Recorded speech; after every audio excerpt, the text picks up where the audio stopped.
reviewer for b.lood is delivering life-saving medical supplies in Africa.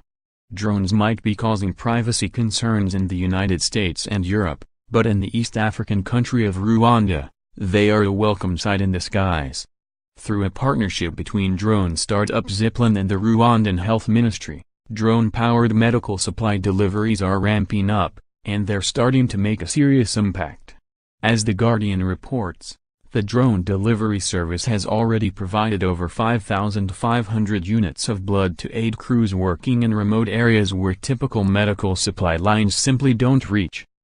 The service is working in tandem with 12 hospitals, all of which are being reached by the drone network based in the east of the country. In total, the hospitals provide treatment and life-saving aid to over 5 million people.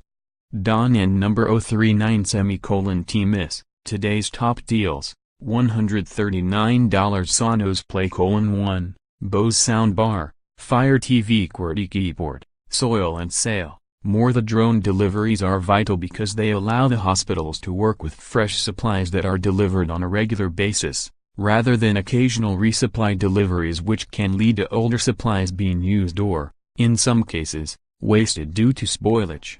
Deliveries of blood can also now be made much faster, slashing the previous 4-hour delivery time down just 45 minutes, according to the government. The drones can travel at speeds of up to 60 miles per hour, and the delivery network can alert hospital staff when the drone is nearing its drop point.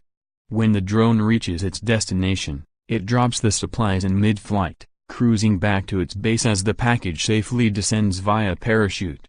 Some of the biggest, most powerful technology companies in the world are still trying to figure out how to do this.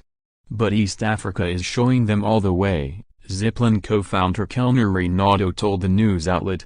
The work in Rwanda has shown the world what's possible when you make a national commitment to expand healthcare access with drones and help save lives.